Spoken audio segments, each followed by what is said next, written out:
បាទសូមគោរពជំរាបសួរពុទ្ធមាមគ្គជនគ្រប់រូបនៅទីនេះខ្ញុំលើកឡើងរឿងរ៉ាវថ្មីមួយទៀតទាក់ទងនឹងសេចក្តីស្នេហារបស់បណ្ណកយៈហើយនិងនាងអិរន្តតីនៅក្នុងក្រុងអន្តបតដែនកុរវរដ្ឋព្រះរាជាមួយព្រះអង្គទ្រង់ព្រះនាមកោរពជារាជហើយទ្រង់ឡើងសោយរាជ្យក្នុងនគរនោះកាលនោះពពោធិសត្វយើងកើតជាវិធុរបណ្ឌិតហើយជាអ្នកសម្ដែងធម៌ថ្វាយព្រះរាជាដែលល្បីល្បាញទូទាំងនគរហើយមិនត្រឹមតែនគរអន្តបតបរិយនឹងទេគឺដល់ទៅនគរផ្សេងទៀតចំនួន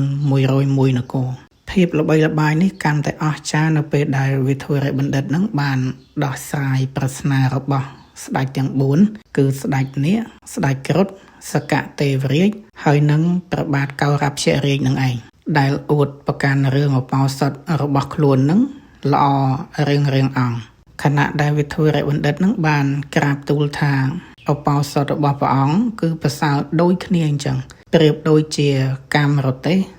ដែលប្រជុំចុះនៅក្នុងផ្ចិតតែមួយក្រោយសម្ដាប់លើដូច្នោះស្ដេចទាំង4អង្គគឺមានសេចក្តីជ្រះថ្លាក្រៃលែងហើយធ្វើការបូជាធម៌នឹងរៀងខ្លួនហើយដោយឡែកចំពោះស្ដេចនាគវិញគឺបូជាកែវមណីហើយក៏ត្រឡប់ទៅឋាននាគវិញទៅគ្រានោះព្រះនាងវិមាលាដែលជាមហេសីរបស់ស្ដេចនាគហ្នឹងអត់ឃើញកែវមណីក៏សួររក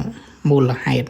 ហើយស្ដេចនាគហ្នឹងក៏បានត្រាស់ប្រាប់ថាបានបូជាធម៌របស់វិធុរបណ្ឌិតគ្រាន់តែលើប៉ុណ្ណឹងព្រះនាងវិមាលាចង់ស្ដាប់ធម៌របស់វិធុរបណ្ឌិតដែរតែព្រះនាងចងជាប្រស្នាថាចង់បានបេះដូងរបស់វិធុរបណ្ឌិតស្ដេចនាគទ្រង់សន្តាប់ហើយក៏ទ្រង់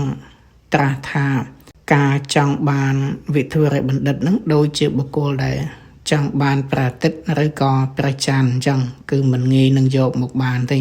ហើយចំណងចង់ស្ដាប់ពធរបស់ព្រះនាងវិមាលានេះបានคล้ายជាប្រស្នាដ៏ធំមួយសម្រាប់បណ្ណកយៈដែលត្រូវបង្ហាញពីសមត្ថភាពនិងសេចក្តីព្យាយាមរបស់ខ្លួននៅពេលនោះនាងអិរន្តតីបុត្រីរបស់ស្ដេចនាងបានចេញមុខជួយព្រះមាតាព្រះបិតាដោយសន្យាថារកអ្នកដែលមានសមត្ថភាពអាចយកវិធុរបណ្ឌិតនឹងមកឋាននាគបានស្ដេចនាគនឹង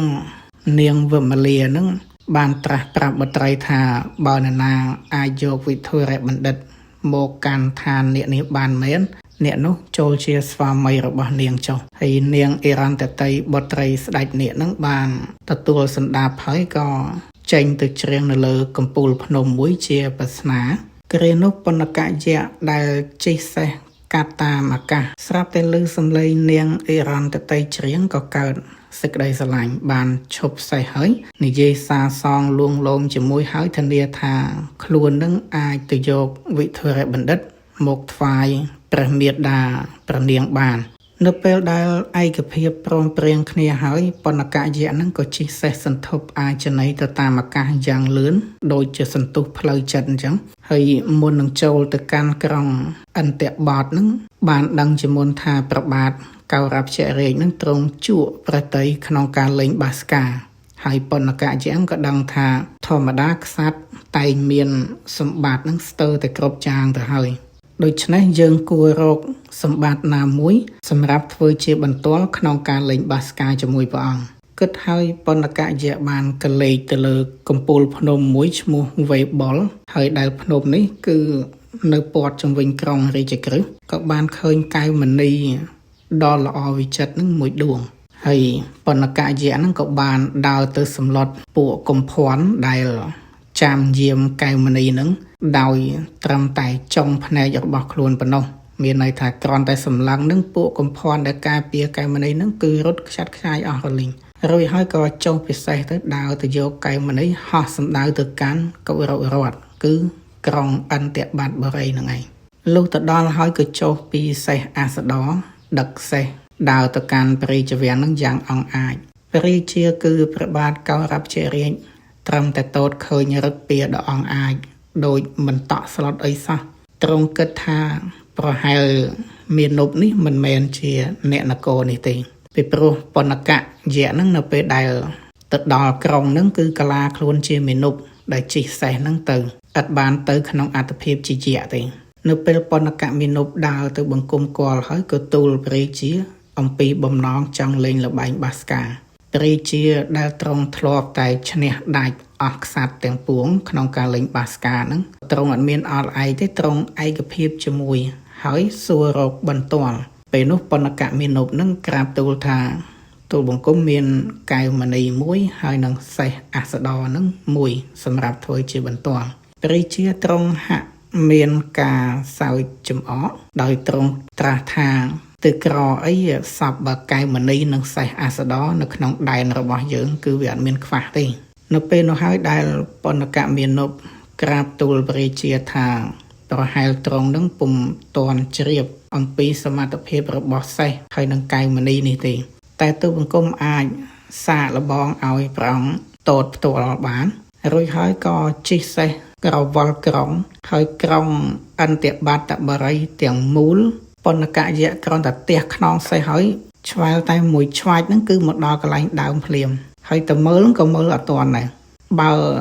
អត់ចងកណាត់ក្រហមឬក៏កណាត់សម្គាល់អីទេមើលឲ្យឃើញសន្ទុះរបស់សេះហ្នឹងដែលបោលគឺលឿនដូចចិត្តអញ្ចឹង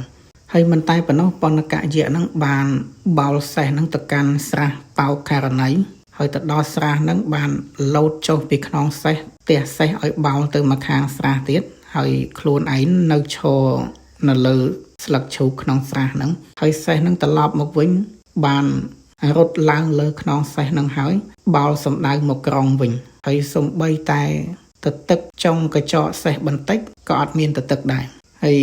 ពេលដែលមកដល់ក៏ក្រាបទូលព្រះរាជាទៅថាតើទ្រង់យល់យ៉ាងម៉េចចំពោះសេះនេះហើយព្រះរាជាទ្រង់ត្រាស់ថាអស្ចារ្យបន្ទាប់ពីនឹងមកពន្ធកយៈបានបង្ហាញកែវមณีហើយកែវមณีនឹងគឺមានភាពវិសេសតែម្ដងនៅពេលដែលបង្វល់ទៅដំបូងឃើញរូបបរិសុទ្ធឃើញរូបស្ត្រីបង្វល់ទៀតឃើញកំពែងឃើញប៉មឃើញមន្ទីរឃើញដែនឃើញព្រៃហែមពៀនហើយដែនដីទាំងមូលនគរទាំងមូលរហូតដល់មើលឃើញឋានទេវលោកឃើញស្រីទេពនិងឃើញប្រាសាទរបស់ព្រះឥន្ទតែម្ដងគឺកែវមณีនឹងមានលក្ខណៈពិសេសអញ្ចឹងព្រះរាជាដែលទ្រង់តូចឃើញភាពអស្ចារ្យនៃបន្ទាល់ទាំងពីរនេះហើយក៏ទ្រង់ស្លង់ប្រតិព្រមលេងបាសការជាមួយពន្ធកមាណពហើយយើងដឹងហើយមួយជាមនុស្សហើយមួយជាទេវតាតលេងមិនឈ្នះទេវតាដល់អញ្ចឹងទៅលេងទៅចាញ់តែម្ដងហើយនៅក្នុងការលេងនោះព្រះរាជាអត់បានដាក់បន្ទាល់ខ្លួនឯងនឹងថាត្រូវឲ្យពន្ធកយៈនឹងយកអីទេដោយសារស្លង់ជក់បតីនៅក្នុងសេះអសដរហើយនឹងកែវមณีអញ្ចឹងទៅនៅពេលដែលចាញ់ពន្ធកយៈ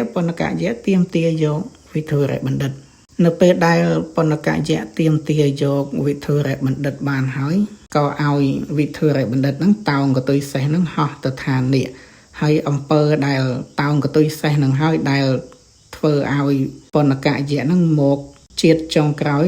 កើតជាឆានមាតហ្នឹងនៅពេលដែលព្រះអង្គចេញទៅបួសហ្នឹងតោងកតុយសេះវិញនៅពេលដែលទៅដល់ពន្ធកយៈបានថ្វាយវិធុរៈបណ្ឌិតទៅព្រះនាងវិមលាហើយព្រះនាងវិមលាបានសួរប្រស្នាផ្សេ